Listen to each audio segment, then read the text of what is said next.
All new Kimco AK Premium 575cc na.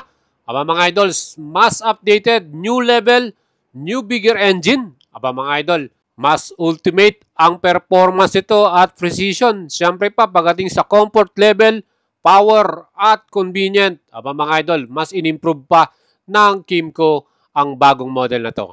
Again, ito po ay high-tech na rin with new electronics at updated na rin ang kanilang USB charger Type-C plus bagong TFT display na mas colorful at mas informative. Ano? Mga idol, isa-isayin natin lahat yan. Samahan niyo ako. At siyempre huwag niyong kalimutang i-subscribe ang ating YouTube channel dahil marami pa tayong features at vlog na ihatid sa inyo about motorcycle. Meron tayong mga paparating ng mga bagong model upcoming. Yan po ay ating bibigay sa inyo right away. Kaya lagi lang kayo tumutok sa ating YouTube channel at siyempre kung kayo po ay bibili ng motor, nasa tamang channel din kayo dahil tutulungan natin kayo at i-assist dahil alagang boyet ang ibibigay natin sa inyo mga idols. Kaya like and share nyo ang ating video at huwag nyo kalimutang mag-comment kung ano masasabi nyo dito sa bagong model launch ng Kimco Philippines Incorporated. Yan nga po ang kanilang flagship model, improved engine, mas malaki, mas malakas na performance, ang bagong Kimco AK Premium 575. Again, itong model na to ay may dalawang color choices tayong pagpipilian. Una na dyan, ang shimmering white. So, color white yan. At isa pa yung nasa likod natin, ang flat black color. At mabibili mo ang bagong model na to sa presyo na 649,000 pesos. Mga idol, pwede po kayo mag-apply sa atin via YL Finance kung gusto nyo ng installment. 20% down payment or 30%. Depende po sa inyong preference. Mga idol, i-assist at tutulungan natin kayo dyan. Ang seat height ng bagong Kimco AK Premium 575 ay napakababa lang, 790mm ang kanyang sukat. Kaya mga idol, pwede ito sa mga lady rider at syempre sa mga uncle natin na naghahanap ng komportable at easy to ride na maxi scooter. Well, pagdating naman sa kanyang looks mga idol, very muscular at talagang napaka-forma nito mga idol. Ano? Syempre pa yan po ay meron ding napaka-striking na aesthetic at ang kanyang pinaka-features very light din. Ang nakakabilib dito, equip to ng cruise control at ma-enable mo yan or activate pag nasa cruise ka na ng 45 km per hour. So pwede na nating mas maging relax ang ating rides. Hindi na tayo mag-throttle, ano? Kaya maganda po na merong equip na cruise control mga idol. Super relax tayo dito. And pagdating naman po sa kanyang pinaka-front design, napaka-astig at napaka-aggressive nung kanyang headlight design mga idol. Yung kanyang pinaka-headlight na to ay meron ding daytime running light na LED at yung ating pinaka-low beam and high beam LED rin yan at mga signal light. So meron tong passing lights, equipped din to ng hazard light mga idol. At nakakabilib din yung kanyang pinaka-taillight design, di ba mga idol? Yan po ay double L-shape taillight design. Napakaganda, di ba? Ang linaw, lalo na pag nagbe-brake tayo. Again, yung ating pinaka 3D emblem na logo ay talagang sobrang premium din ng design.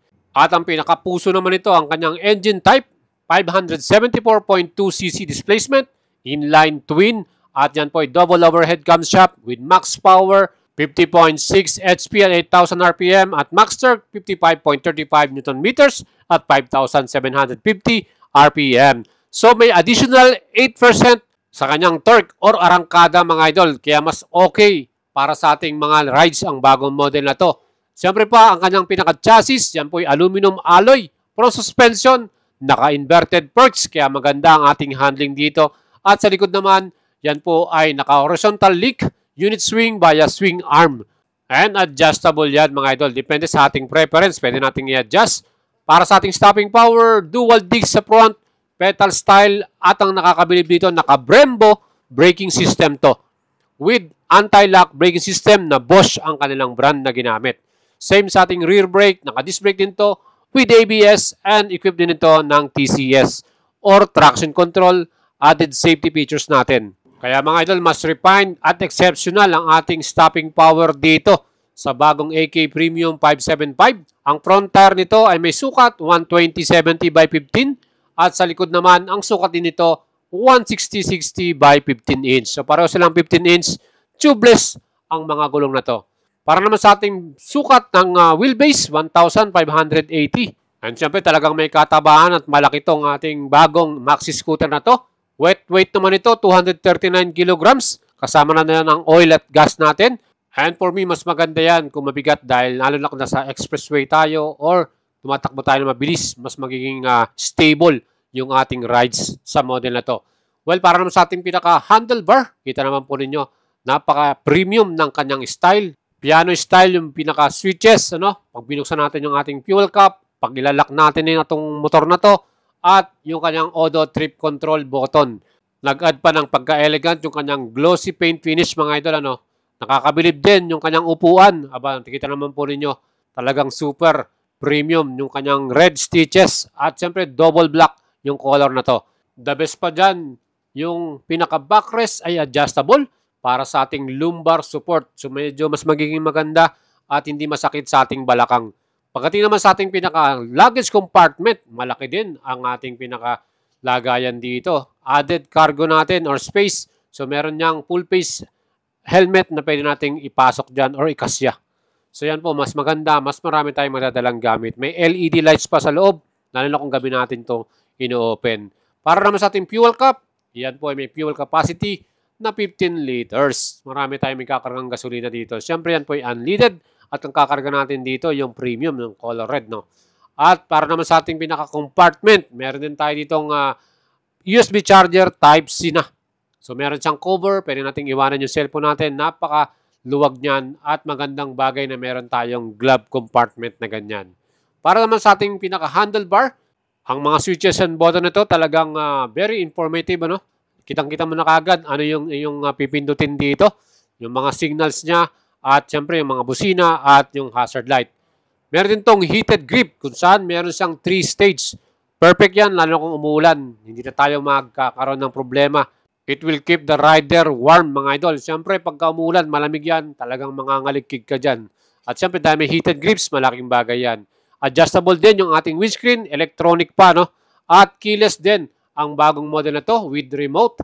Napakaganda ng remote niya, mga idol. Isang pindot mo lang dyan, may start mo na to. Ating bagong Kymco AK Premium 575. Again, ang kanyang bagong TFT colored display. Ang astig tingnan, ang ganda. At yung backlit niya na color blue ay talagang nag-add ng mas premium at elegante. Ayan mga idols, tingnan nyo. Mas easy to read dyan at madaling makita. Especially kung tanghaling tapat dahil colored siya. So madali na nating mapapansin at makikita kung ano na yung top speed natin. Diba mga idols, mas okay. So overall, nakikita nyo yung ating exhaust. Yan po yung naka-upswept. At ang kagandaan dito dahil inline twin to. Napaka-deep at very exhilarating din ang kanyang pinaka-exhaust sound. Kaya mga idol, perfect itong bagong maxi style na flagship model ng Kymco. Updated, bigger engine, mas malakas na performance, mas malakas na torque. Ano pang hinahanap ninyo? At napaka-eleganteng headlight design. Ayan, meron tayong napakalinaw na ilaw dito. At syempre yung pinakalikuran, talagang perfect yung ating design din dito. Overall mga idols, with the price of 649,000 pesos, kayo po ba ay interested na mag-purchase ito? Mag-like and share po sa ating video at syempre mag-leave kayo ng comment.